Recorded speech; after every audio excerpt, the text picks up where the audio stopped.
What's up, guys, and welcome to another episode of the Powerhouse Mentality podcast. I'm your host. I'm Caitlin Kenneth Smith, and today I have an absolutely incredible conversation with my friend Kayla Bouchard. And I know that I always start off these guest episodes with saying that I had an incredible conversation with this person, but really, every single time, it is an incredible conversation. Now, throughout this episode, Kayla tells her story about growing up with a family where she was destined to fall into addiction, losing herself for a really long period of time due to the lack of belief or the thought that she didn't deserve any better, dealing with death, and finally being able to wake up and take action to put her past behind her, inspire others to do the same, and heal to become the best version of herself. Kayla is very open on this episode and even mentions that her journey is nowhere close to finished and that she has a lot of work left to do and a lot of demons to work through, but now she feels that she has the power to do so. This episode is extremely valuable and is here to teach you that your past should never be your prison, and it's your responsibility to move on and build the life that you want. So make sure you go ahead, follow Kayla, share this episode, and enjoy it.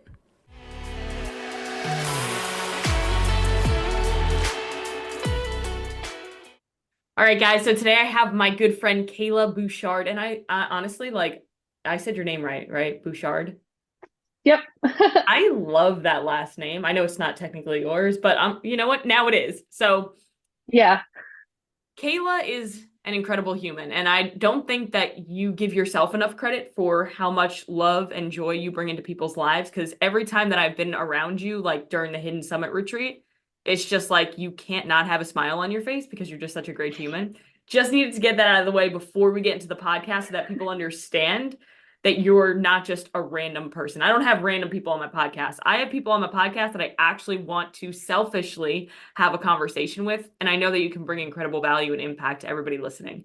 So let's start off with that, Kayla. Who are you, and how did you get to where you are today? Let's just start with that. Who are you? Like, if you were to just intro yourself, like your elevator pitch on who you are, who are you?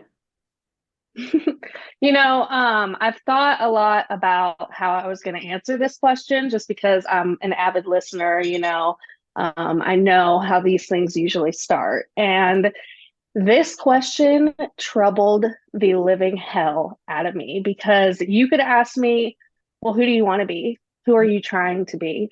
But who are you it makes you think, and there are so many things that pop into my head that I almost felt like I didn't deserve to say, and that's honestly what I want to talk about today is figuring out who you are, and defying the past.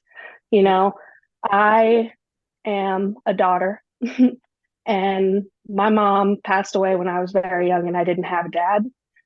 So I didn't have someone to call mom and dad. I don't feel like I ever got to be a daughter, but I am one. Yeah, you are. I'm also a sister. Mm-hmm.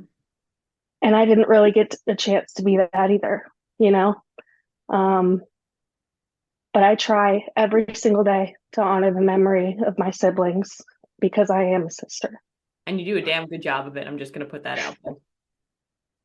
Thanks. I'm trying.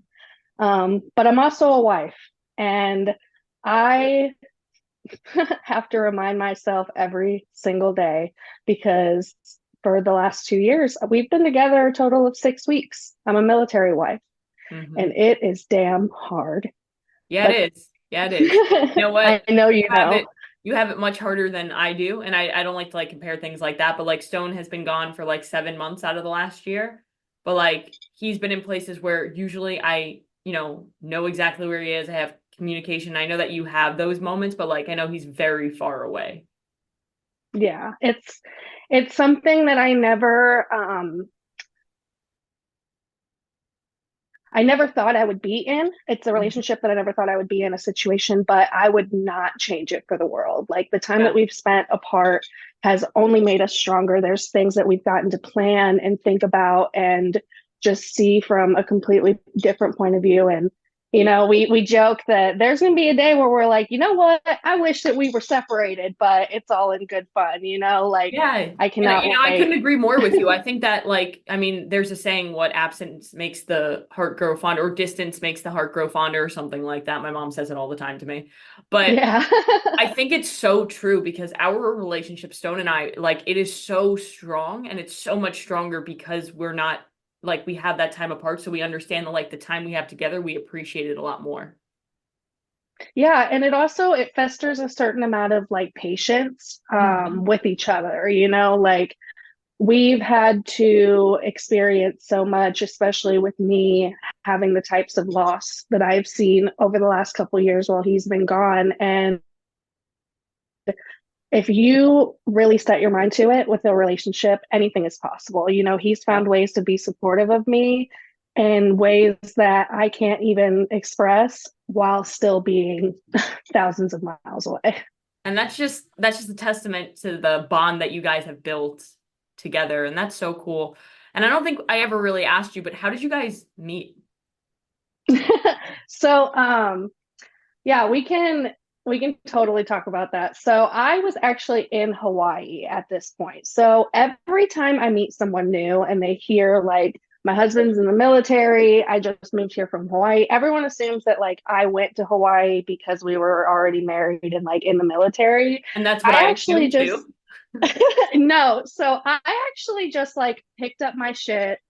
I was living in Indiana at the time. Indiana's where like the majority of my life from 13 to 21 Hmm. happened. I was in Indiana. I was in an extremely emotionally abusive relationship after leaving an extremely physically abusive relationship before that. And I just picked up my shit and left and moved to Hawaii with my cousin. My cousin was already there. Her husband was actually military. And Hmm. they, after getting out of the military, just stayed in Hawaii because they loved it. Yeah. They needed a roommate. I needed to get as far away from the cornfields of Indiana as possible. And I literally, my ex got off of work and we had been fighting really bad that night before. And he got off work and he was like, "Hey, you want to go to like trivia night at the bar tonight?" And I was like, "No, man, you're gonna drop me off at my parents. I'm moving to Hawaii tomorrow." That's so fucking cool. You know, I moved to North Carolina. I lived in New York and I grew born and raised in New York. And I moved to North Carolina after I competed in a bikini competition. And like a week later, I was like, I'm moving to North Carolina with the guy I was dating at the time. That ended up turning into an emotionally abusive relationship, but it led me to North Carolina where I met my current husband, and so many incredible things happened. But it's so funny how like it was like the same timeline. It was like, well, I think I'm gonna move to North Carolina, and then we fucking moved to North Carolina like a week later. I think that's the best way to do it. Yeah, Is just make the decision and fucking do it. Don't allow your brain to think twice about it. I definitely agree. It was like Hawaii was the best decision. Besides, of course, marrying my husband, I have to Right. say that. But it never would have It was the happened best until decision. you moved to Hawaii. That's the thing, right? Exactly, exactly. Like it saved my life in so many different ways, for sure. Hmm. So you moved to Hawaii, you were a roommate with your friends and or your cousin, and then how did you meet your husband from there? Was he already Oh yeah, stationed there? yeah. So he was already stationed there. So I just decided it was time to get my shit together. I was in deadbeat relationship after deadbeat relationship, which was a life I never wanted for myself. And I moved to Hawaii. Was in a couple, crappy little relationships, nothing major. Yeah. Um, and I was working at a Jamba Juice. I was a general manager of a Jamba Juice at the time. Absolutely miserable, hating my life. I don't know any general managers of quick service restaurants that don't hate their life, I was but just gonna say that. I don't think anybody does. yeah. And I actually met Nathan online. We met on Facebook dating. I was like on the dating apps, because Yeah. Hawaii, so the islands are all relatively very small. Yeah. I was on Oahu, and really, unless you were like going out to bars, which is totally not my scene because I've never drank in my life. Hmm. Um, so I didn't do that. Online dating was really the only option. And yeah, I met Nathan online on Facebook dating, and So he was just cute. I didn't even know Facebook had like a Facebook dating thing. I had no idea. Yeah, I was totally like I couldn't do like Tinder. It was weird. I Yeah, didn't love Tinder is Tinder. weird. It's a weird world. Bumble was even more weird because like the girl had to message first. Right? So Facebook dating was like basically like chatting, like you were Okay. chatting through Facebook. It was just more approachable, less scary, Yeah. and much more in control. But I definitely, it's so funny to tell like older people this story. Yeah, right. They don't get it. No, not at all. They're like, oh, but yeah, super, nothing crazy. But we met online and he was just absolutely everything that I needed. When you guys first like you went on, I'm assuming like you were talking for a bit and then you decided to like get together and go on a date. Did you like know right away that he was different than all of the other relationships that you've been in at that point? Oh yeah, I mean, just the fact that he was like in the military and had a steady job and wasn't addicted to drugs. I Yeah, mean, that's that always was good. already a huge difference, you know. But it was super sweet. So being in Hawaii, like usually beach, type things, but we actually didn't go to like a restaurant. We didn't go he took me, I couldn't tell you exactly where it was. He knew. But he took me to like this lookout and basically we were like on the edge of the earth, like looking over the ocean, and he let me bring my dog Frank, which was a huge deal to me because like I told him from the beginning, I've got my boy with me. We're a package deal, me and him. So it was the one and only time he ever let my dog in his car. From then on, it was always my car. He shuts a lot, but that was definitely a huge thing was that he let me bring Frank. And yeah, I actually, to tell you the honest truth, like he was just so good that at one point I broke up with him because I was like convinced that something was it's self-sabotaging behavior Yep. for That's sure literally what at it its is. You didn't think that um, you deserved something so great, but look, you do. no, I didn't. And he was so patient and so kind throughout the whole thing and like never completely like left the picture, was always there to like check in, but nothing like invasive or intrusive. And that was like the icing on the cake for me. Like I've never had someone be so understanding of like I need space and Yeah. time to process in my entire life like he was. Yeah, you guys were clearly meant to be together and meant to find each other. So that's such a cool story. Thanks, man. Yeah, I appreciate that. I don't know that I've said the whole thing out loud like that, but people are always like freaking out when I tell them like how little time that we've spent together. But there was never a doubt in my mind. Like even when I was trying to push him away, like he is just so understanding of me, and that is something that I can't ask for in anyone because they're like I feel like I'm the poster child for a work in progress, like I really want to stop the cycle of addiction in my family, and I really want to show others that they can do the same. They don't have to be a victim of the past, they don't have to be a victim of their families. And like he provided this such a different outlook on life. And at Mhm. first I was like, I don't deserve it. And he was like, yes, you do. But I understand that it's going to take time for you to realize it. Yeah. And he was able to give you that time, which is so important too, you know? For sure. For And I sure. think it kind of goes back to, I know, you went to the Hidden Summit retreat and we learned so much during that conference day. And one thing that stood out to me and that I think a lot of people went away with and resonated with them well is when Jared Hamilton went up there and he said, hey, you're not who you want to become, you're who you say you are. And I think that kind of goes off of like the growth that you've seen over the last like 2.5 years that I've known you personally through Hidden Summit, is that I remember seeing you won like an 8-week challenge or something. And I was like, oh shit. Cause I wanted my client to win. I'm not gonna lie. And I was like, fuck. But like I had to give it to you. I'm like, damn, she saw incredible results. And then I started noticing you were speaking up a lot more on the nutrition talks. And I was like, okay, she clearly, because when somebody used to speak up on the nutrition talks, it'd be like a signal in my head, like, okay, they fucking care about getting results and they're in on this. So tell me how you found Hidden Summit and how you kind of got started with that journey. Because I was always Yeah. curious. Yeah. So If I'm going to tell that story, I have to tell you a sad one first. So, Start. in March of last year, I lost my little brother. Hmm. He passed away in his sleep, and we may never really know what exactly the cause was. Hmm. And that was a month before I was supposed to get married. Hmm. Now, my little brother and I, we didn't always have it easy. He had it, and thankfully, he was taken by my aunt when he was 2. So luckily, he was pretty young when he got into a stable home.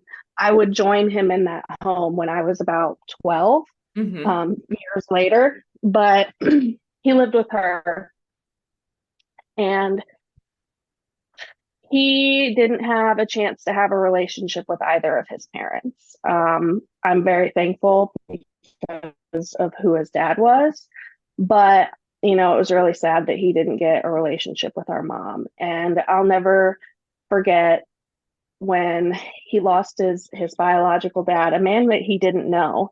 And Hmm. he looked at me and he was like, "Why does everybody in our life either leave or die?"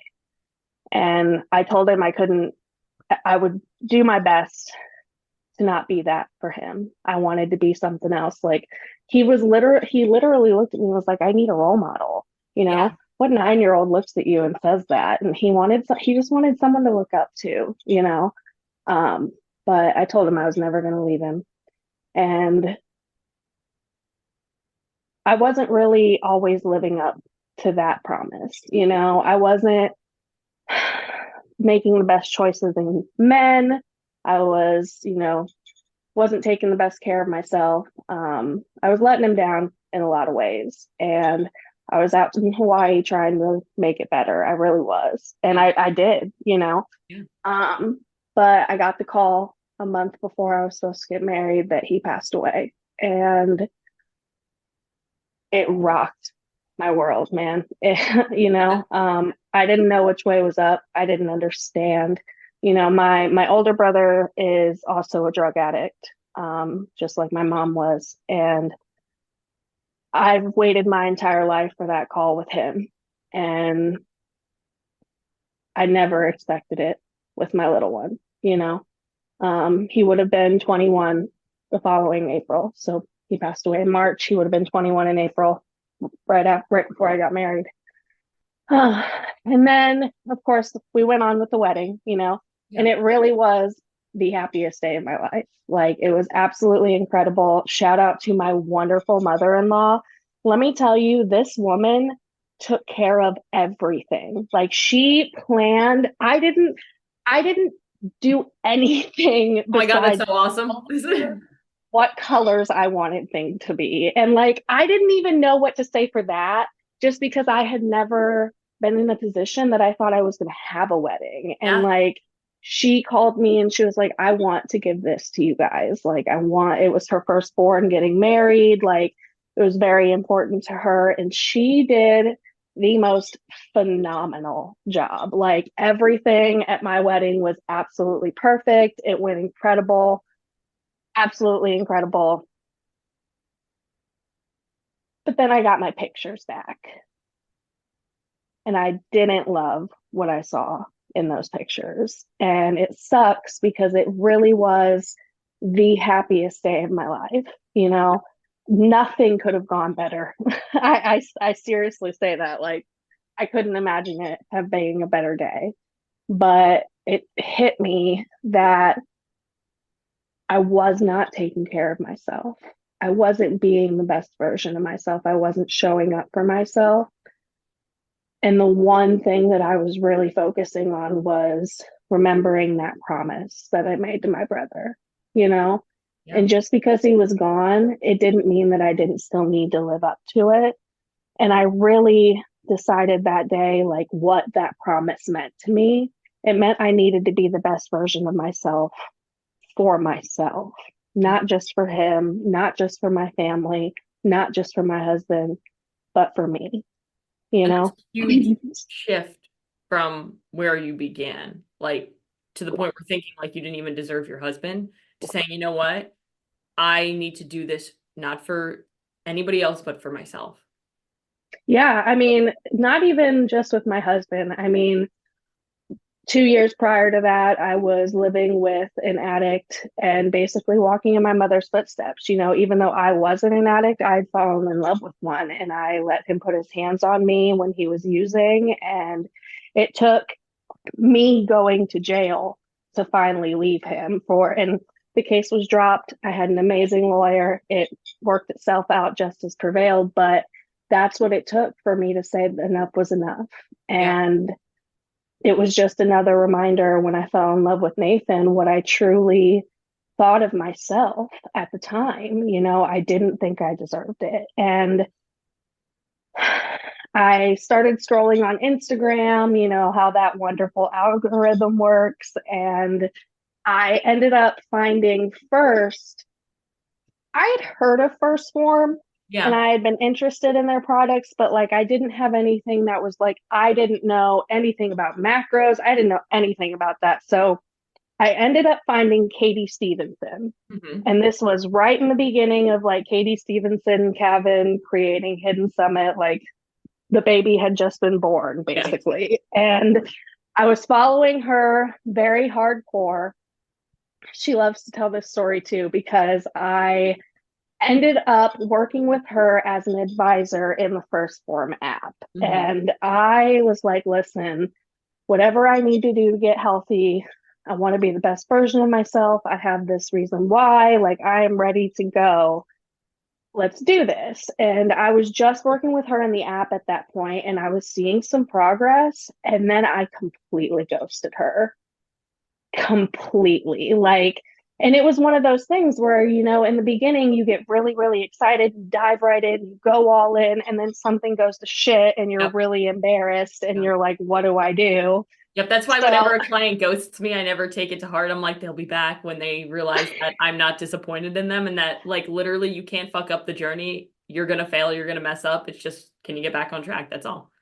yeah, exactly. And that's exactly like, so I, of course, I wallowed in self pity for a couple weeks. And Of then course. I'm pretty sure the way the timeline worked was I just so happened to get a hold of her like at the same time that Hidden Summit was doing their first 8 week challenge. And I didn't really know what Hidden Summit was at that point, but I got a hold of her and she was like, okay, let's get on a call. Yeah. We hopped on a call and she's like, listen, either you're going to commit or like you're just going to continue following me and we're not going to work in the app anymore. Like this is what I'm wanting you to do. She wanted me to commit to the 8 week challenge. She was like, Mhm. you could win this challenge if you would just freaking believe in yourself. She was like, when I worked with you in the app a couple weeks ago, like when you commit and you see progress, which I do. I see progress very quickly when I'm like doing what I need to be doing. She was like, but you just have to believe in yourself. Like that's all it's going to take. You could fucking win this challenge. So I did. I went out and I freaking won that challenge, but it was the first time that I felt like someone believed in me for absolutely no fucking reason other than the fact that they believed in me. Like there was nothing to gain Yeah. from her believing in me and for her taking the time to have this conversation with me and tell me that, you know, I was worth it because I did not believe that I was. I didn't believe I was worth their time. I didn't believe I was worth any money, like committing to investing in myself. And I know that I feel like that's where we all start, It's true. for sure. So I went out and I won that challenge and I joined Hidden Summit and I got after I want to say I ended up being with Liz during the challenge. Like Katie was like, okay, like, listen, I want you to commit to this challenge, but also I'm going to give you to this coach who can commit to you more fully because she was stepping into a higher position in Yeah. the company at that time. And I was passed over to Liz. And let Mama me tell you, Liz. We all love that was Liz. seriously, that woman, there's so many things that we all can say about her, but I've said in the past, Hidden Summit saved my life. Mama Liz saved my life. Like she coached me through when I had just joined Hidden Summit. I had also just lost my dad at the same time. Like it was a little bit prior to my brother. But unfortunately, the man who stepped in as my dad, since I didn't know my biological father, he passed away from cancer. So like I was grieving all of those things. Yeah. I was grieving my dad, I was grieving my brother, and then she coached me through the loss of my sister, which happened recently. Like I can't preach enough that like the biggest part of this journey is finding someone that you can trust and confide in no matter what is going on. Like that you don't feel shame, you don't feel guilt. Like you have to have that person in your corner.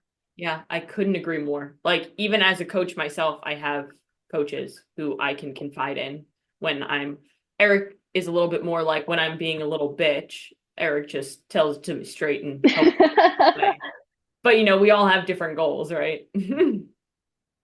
Most definitely. Yeah. Yeah. I actually recently started working with Eric, and, I chose to work with someone that I knew was going to challenge me. And And he I think that definitely that's, is, I'm sure. yeah. But I do have a little black male piece I ever need it tucked away. So we all know that he likes that cereal. Mm-hmm. Mm-hmm. So since starting at Hidden Summit, do you find that you've just grown in more ways than just like the weight loss, right? Oh yeah. I mean, I feel like it's impossible to start improving like one part of your life without it leaking into another, whether you realize that it's going to or not. And that was the biggest thing that I liked about Hidden Summit in the beginning, was that we had lifestyle calls where we talked about like the things that were going on in our lives that were affecting our eating, that were affecting our feelings in the gym. And like you can't do work on one without the other. And that's really what I learned in the beginning of this journey. Like I had to ask myself the question the other day, like, what, what am I training for? And it's about to shift in a major way. I'm going to be with my husband for the first time, and we want to start a family. I'm training for life, and I'm going to start training to literally carry a baby, and everybody has different goals. But once you start trying to focus on an area like weight loss or fitness, it's going to leak into the rest of your life for sure. Yeah. And I know that's where you kind of wanted to go, is because when we were talking at the beginning, you were like, my story has a lot more to do than with just fitness, right? Because fitness is just a piece of the puzzle. And the growth that you've had, the belief that you've built in yourself, like what are some things that you want to teach the world based on what you've learned over your journey? Yeah, like it's interesting because I have found such a passion for fitness. Mm-hmm. But it's because it's such a growth tool. Yeah. Like it's like when we were talking about in the beginning, you asked me who I am. I've used the words, I'm the daughter of an addict. I come from a family of addicts to describe myself a lot. And that's not the identity that I necessarily want to have, but it's the identity that has been given to me that I'm trying to break. And I want to bring that into the conversation because that truly is where my journey started. There are certain traumas that come from childhood that led to overeating that caused the weight gain. There are certain things in my past, from isolation or abandonment or neglect that caused me to cling on to food and crave control in my food that then caused, my bulimia. Like it's all connected. And I just want to find a way to, through fitness, it's interesting that fitness is what started to show me who I really could be in all areas of my life. Because when I was a kid, I played softball. I was always super fit. I didn't really have to think about my weight as a teenager, you know. So finding comfort in food while I was going through my relationship traumas, while I was going through the losses that I did, and then not having that physical activity, obviously the weight started to pound on, and it took seeing those pictures of myself and realizing like it wasn't that I was overweight.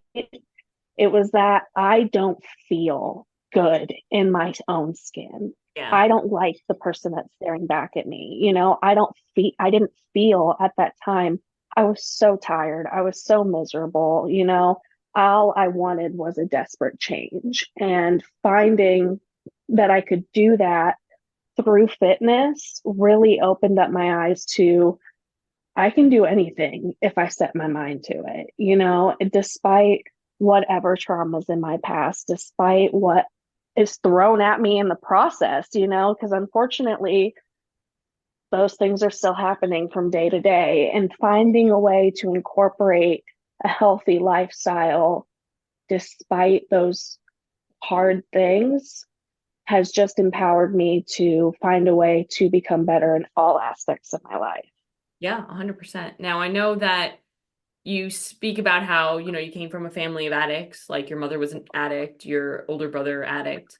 Now, did you ever get into drugs? I know you said no alcohol. Did you ever like think about doing those things, or was it kind of like the complete opposite? Because I know that when people come from a place of like a family of addiction, it's either I won't touch this stuff ever because of what I've seen it do, or you just kind of fall into it because you almost feel like you're obligated to. Yeah, I'm here to be super transparent. I definitely dabbled, but I had such an understanding of like where it could go that was why it never progressed to Hmm. that part. I've Yeah. tried different things. I've tried acid, I've tried coke, but the fact that I even liked the way that it made me feel terrified the living shit out of me. Like Yeah. everybody tells you when you come from a family of addicts, like it's in your blood, Yeah. and when you grow up, like it was no fairy tale. I was taken from my mom when I was really young, given back to her, taken away, given back to her. I had a very real idea of what addiction looked like, and I still do. My brother, it's probably been 4 years now.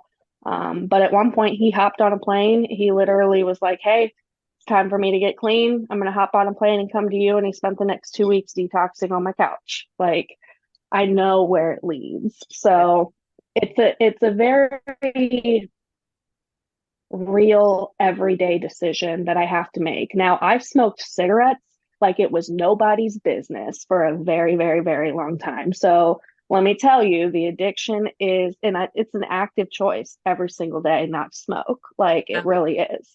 But you have to make that decision. Like nobody can make it for you. And that's the hardest part about my brother. He's 10 years older than me. I'm going to be 27 this year. So he's almost 37 with 4 kids that he'll probably never see. And I'm trying to step up and be an aunt to the ones that I can in his absence, just like I'm going to do with my sister. Because my sister also passed away. She passed away from a fentanyl overdose this past year. So it very much runs in the family, and it's something that I don't want to pass on to my kids. I don't want them to grow up the way that I did. I want them to have every single thing that I can give them. It's not what I didn't have. Because there were good times. I really need to credit my Aunt Gina for taking care of me. After I was 13, she gave me the most consistent time in my life until I was 18, and I thought I was big shit. So I went off on my own and lived with a boyfriend and, did the adult thing for a little while. But um, it led me to Hawaii, and Hawaii changed my life.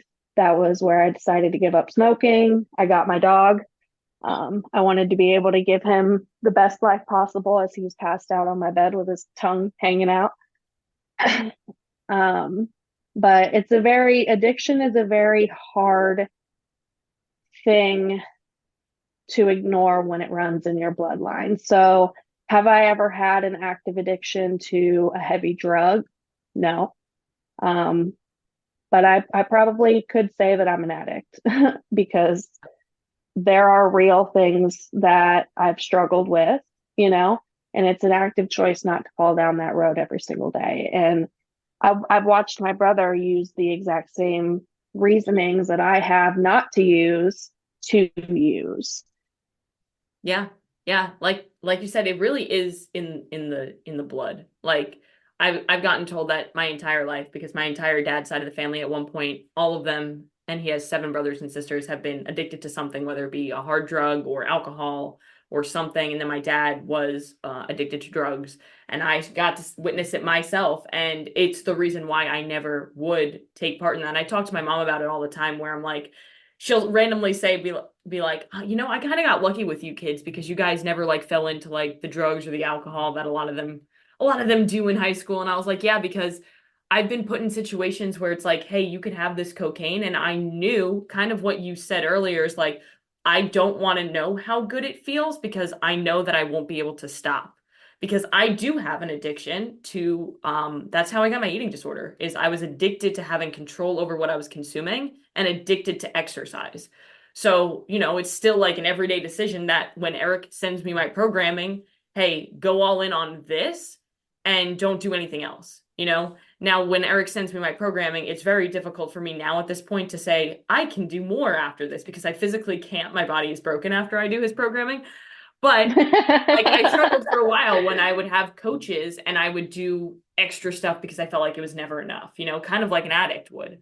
But I think every day, just like you were saying, you have the choice to continue to move forward towards the life that you want to build or fall into that stereotypical place, you know? Yeah, most definitely. And that's kind of where I'm at now, you know, like I finally feel like I'm in a place where I can figure out, you know, when next time you ask me who I am, you know, because I'm more than a sister, a wife, a friend. That's what finding self-love through fitness has really shown me, you know. I am trying to be I spent so long trying to prove like to my family that something good came from my mom, you know. With of course my little brother, he was absolutely wonderful, but he was just a kid, you know, and I felt like my sister and my brother were lost causes and the pressure was on me, you know. Um, and then when I became an adult, it was always about a boy. It was always about a guy. You know, I wanted to take care of them. I needed someone to need me. Yeah. And when I met my husband, I think that was the biggest thing that scared me was for the first time in my life, someone loved me that didn't need me. He Mm-hmm. didn't need anything from me. He didn't want anything from me. He loved me for absolutely no reason. And I didn't love myself. So how the hell could somebody else love me? You Mm-hmm. know? And that's what I attribute to my training with Mama Liz, especially is teaching me how to love myself at all parts of the journey, despite who I was, despite who my family thinks I may become or thought I may become.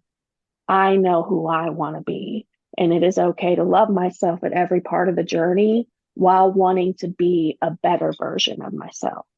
Yeah. Yeah.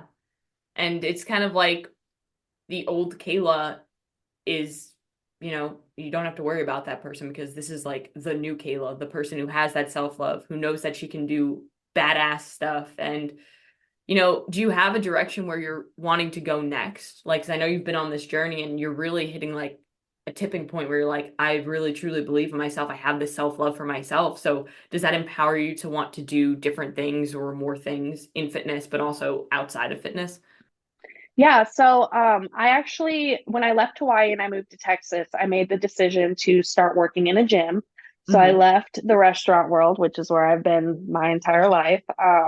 And now I'm helping work at a gym, and I love it. I'm a front desk girl, so I get to talk to all of our newcomers and get to know their whys. And I've always dreamed of showing people just like I want to find a way to show people that they have a place in the fitness world, no matter where they started or where they came from. And I want to give them that same feeling that I had, when I joined Hidden Summit, when I found First Form, when I found, this special place in our little Instagram world. Yeah. Um, and I don't really know what that looks like yet, but I'm very grateful to be on the journey to find out. And Yeah. I think it might be a little bit of an imposter syndrome talking. I don't know whether that's going to be coaching or just helping working for a coaching company. Because my favorite, I love people. I want to hear all the stories, you Yeah. know.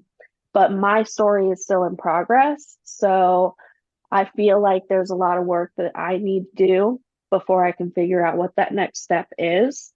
So until then, I'm definitely going to just keep helping people out at the gym in any way that I can and getting to know as many people as I can along this journey while working on myself. As far as physical goals, I want to get battle ready, basically. We are interested in having children, Yeah. you know. My husband would probably like to start sooner rather than later, but I want to be in the best physical shape that I can be for that journey. I have I don't know what the word is. I'm very blessed to be able to plan this process. We haven't been together in a very long time, so it's something that we can put, into plan. But that's really the physical goal right now is to get as healthy as I can be, so we can start planning that journey. And I think that's a goal that a lot of people overlook. They always get so focused on like the scale and the aesthetic side of things that they forget like the quality of life and like the longevity and like being able to enjoy your day to day and build a family and do the things that you want to do in life. So I'm so glad that you brought that up because I think that's so important, you know? I couldn't agree more. Yeah, like I I really want to create a better generation to come when it comes to at least my family. I have the privilege to have married into a very wonderful family. But as far as my lineage goes as well, like I just want to have better than what I was shown was possible. Mhm. Um, and I think by choosing to focus on creating a healthier family dynamic, that's going to be the best way to start. And before I can do that, I have to heal certain wounds. I have to heal certain things, my relationship with food, my relationship with my body.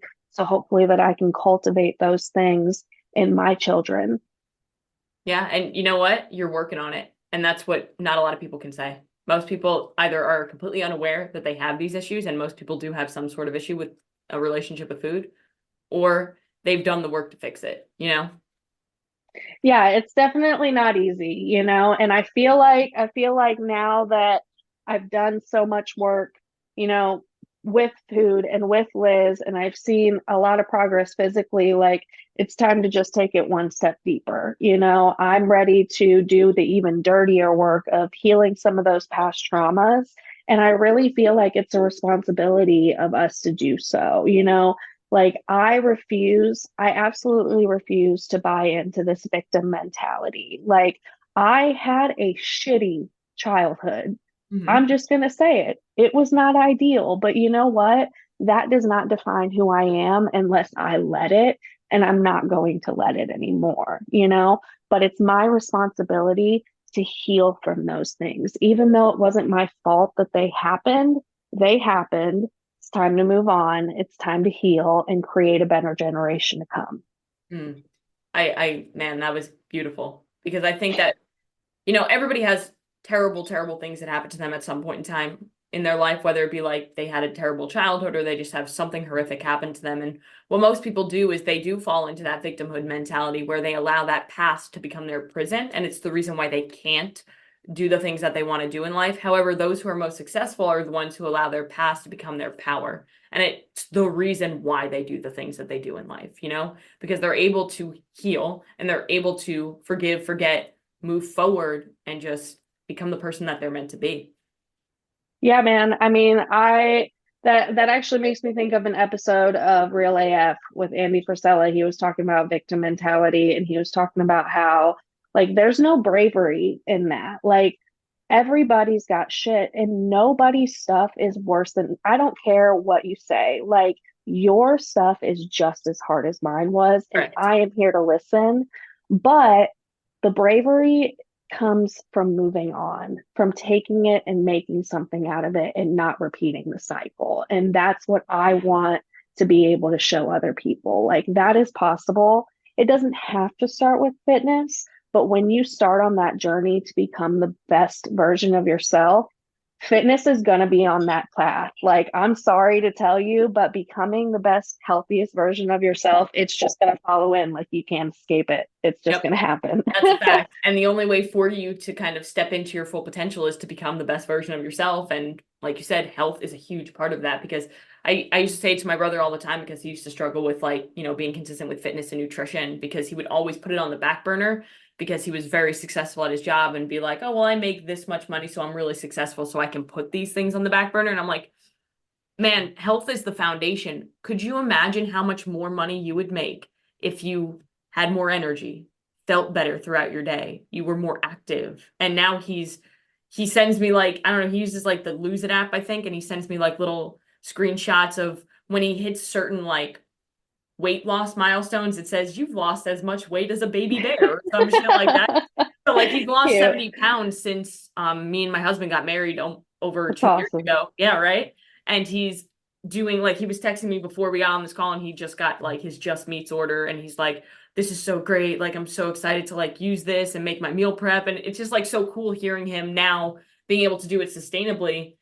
But he was somebody who always put it off because he thought that it wasn't relevant. And then he realized once he started doing it that, wow, this really does help me be more successful in other areas of my life. Kind of what you were alluding to in the beginning is it trickles into all areas. Yeah, for sure. It definitely does. I mean, there's no escaping it. And no matter how I look at it, I've lost two siblings to health issues. One was addiction and one was underlying conditions that we may never know about. Yeah. And that really just goes to show like being the best version of yourself, you owe it to yourself to take care of yourself. Like be healthy, figure out what that looks like for you, but you also have to balance it with living a happy lifestyle as well. Like if you try to go one way or the other, not going to work.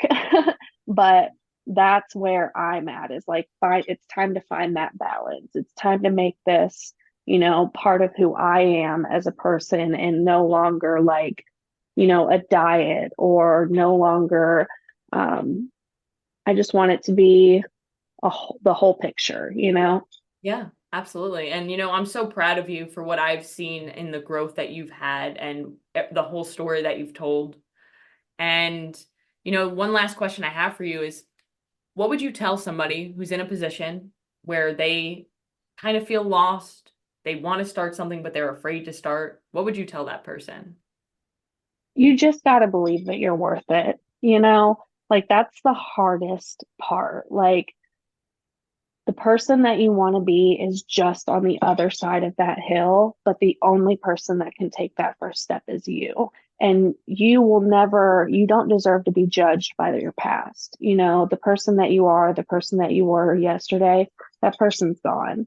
It's all about what you choose to do with your next step, with your next decision. And, I just hope that I can find a way to show people that they belong in this world.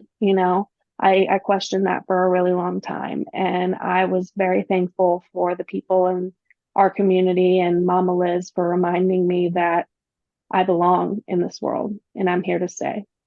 You do. And I can guarantee you that people listening to this podcast are going to get so much value from it. And there's going to be at least one person who's impacted by your story who makes a change. I can guarantee that. So thank you again, Kayla, for coming on the podcast, sharing your story. And I'm sure I'm probably going to have you back on at some point because I enjoyed this conversation so much. But other than that, guys, go out and do one thing that's going to take you one step closer to where you want to be.